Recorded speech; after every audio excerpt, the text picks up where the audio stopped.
अगर हम खुदा के साथ वफादार हैं तो उसके लिए हमारा क्या अजर है।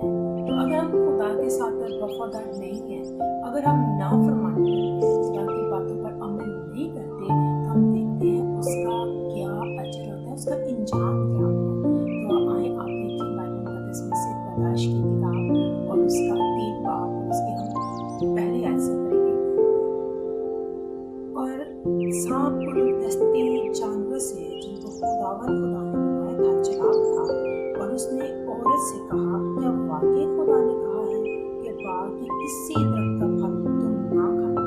औरत ने सांप से कहा कि बाग के दरख्तों का तो हम खाते हैं, पर जो दरख्त बीच में है उसके फल की बाबत खुदा ने कहा है कि तुम ना तो उसे खाना और ना छूना वरना मर जाओगे। तो हम देखते हैं खुदा ने मना किया हुआ था कि ये फल नहीं खाना, लेकिन क्या है वो इब्लीस के बहकावे में आकर क्या है उसने खुदा के फरमान को रद्द किया, उसके क्या है उन्होंने नाफरमानी की। तो हम देखते हैं जब उन्होंने नाफरमानी की तो उसका इंजाम क्या हुआ कि जब खुदा उनको क्या है बागे अदन में मिलने आता था। जो बागे अदन वो बहुत खूबसूरत इन्वायरमेंट था, और अगर हम देखें तो इस टाइम हम उसे नया यरूशलेम कह सकते हैं कि वो जो था जो बागे अदन था वो एक ब्यूटीफुल प्लेस थी, और वहाँ पर हर चीज़ वेरिएबल थी। खुदा ने हर कुछ उनके आराम के लिए सुकून बनाया हुआ था, और इसी के साथ साथ खुदा उनको ठंडे वक्त में उनको मिलने आते थे, उनसे बातचीत करते थे, और इसी के साथ साथ ना उनको बीच बोना पड़ता था, ना उनको फसल काटनी पड़ती थी। वो बिल्कुल फ्री थे, बिल्कुल रेस्ट की हालत में थे, वो बहुत खुश थे, ना उन्होंने कोई मेहनत करनी थी, मतलब कि वो बिल्कुल आज़ाद थे। तो देखते हैं हम जब उन्होंने नाफरमानी की, खुदा के कलाम को रद्द किया, खुदा की बातों पर अमल ना किया, तो हम देखते हैं खुदा ने उनको बागे अदन से बाहर निकाल दिया। तो जब उनको बाहर निकाला गया तो खुदा ने कहा, आदम से कहा कि तू मेहनत करेगा, तो बीज बोएगा, फसल काटेगा, फिर तो खाएगा। देखते इसी तरह खुदा ने औरत को भी क्या है हुक्म दिया। तो हम इसी के साथ देखते हैं कि उन्होंने बहुत ज़्यादा मेहनत की, स्ट्रगल किया, लेकिन जब तो इसी तरह अगर हम आगे बढ़ें तो हम शाऊल को देखते हैं। खुदा ने कहा कि तूने वहाँ पर जाना है जंग के लिए, हर चीज़ को तूने तबाह करना है, हर चीज़ को तूने ख़त्म करना है, लेकिन वो जंग के लिए जाता है। जो मोटे मोटे जानवर हैं उनको वो अपने साथ ले जाता है। लेकिन खुदा ने कहा था वहाँ की तूने हर चीज़ को क्या है तूने ख़त्म करना है, तूने तबाह करना है, बर्बाद उसमें के डिस्ट्रॉय करना है तूने। लेकिन वो क्या है जानवर ले आते हैं, और वो खुदा कहता है कि क्या तू जंग जीता है। और वो कहता है क्या खुदा तुझे पता नहीं चल रहा है कि मेरे साथ जो जानवर हैं मैं उनको अपने साथ लिया कि जीत आया। तो खुदा ने कहा था कि मैंने तुझे कहा था कि तुम्हें जानवरों तक इनको भी क्या ख़त्म करना है।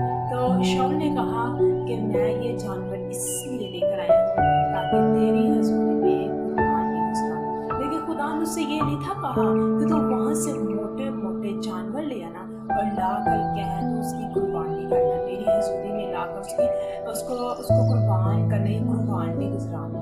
लेकिन जब उसने नाफरमानी की तो जो शाऊल जो इस्राइल का बादशाह था उससे बादशाह छीन ली गई, और उसकी जगह क्या है दाऊद बादशाह। और इसके साथ अगर हम हनन्याह और सफीरा को देखें तब भी उनको कहा गया कि अपने घर का सारा माल बेचना है, और जो उसके पैसे होंगे वो अपने यहाँ पर लेकर आने हैं सारे पैसे।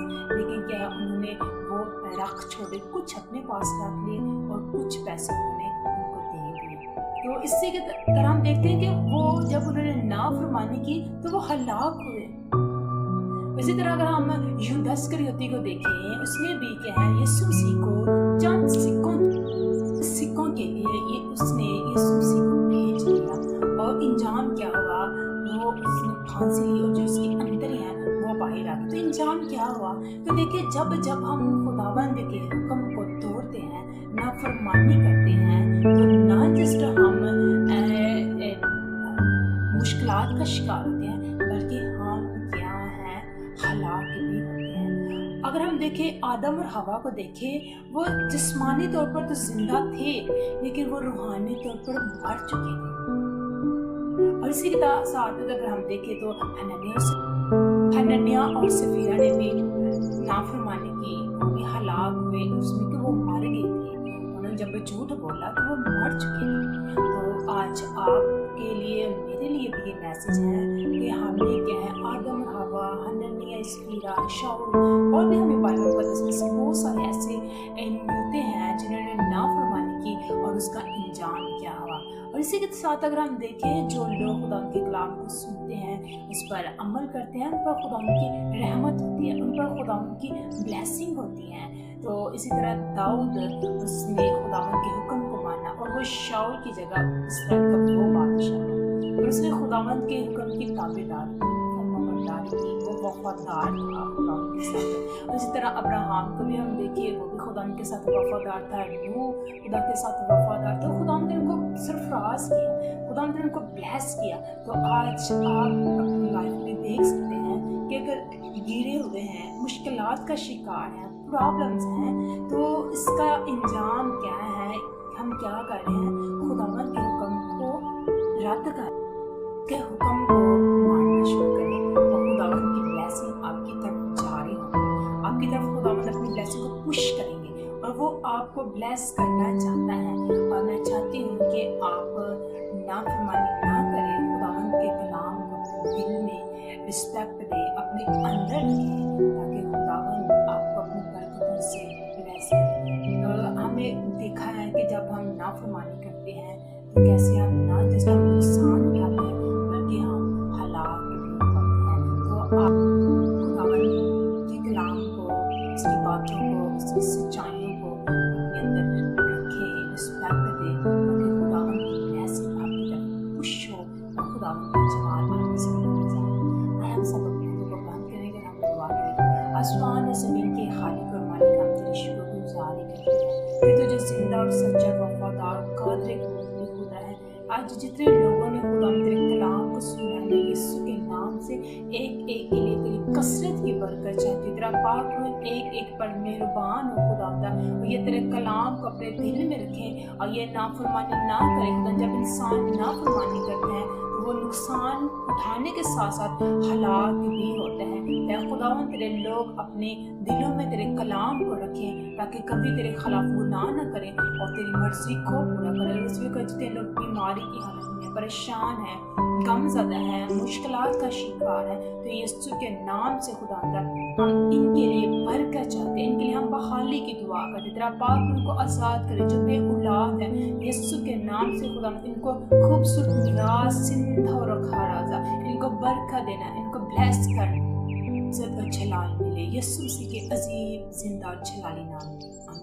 अब हमारे खुदावंद यीशु मसीह का फजल, खुदा बाप की मोहब्बत, पाक रूह की रफ़ाक़त और शराकत तमाम मसीह इसराइल, यरूशलेम और मुल्क पाकिस्तान पर और आप सबके घरानों पर अब से लेकर अब तक आमीन। God bless you. खुदा आप सबके साथ हो, खुदा आपकी मदद करे और हमेशा खुदावंद का फेस आपकी तरफ शाइन करे और आप मसीह के नाम को इज्जत जला दें। God bless you.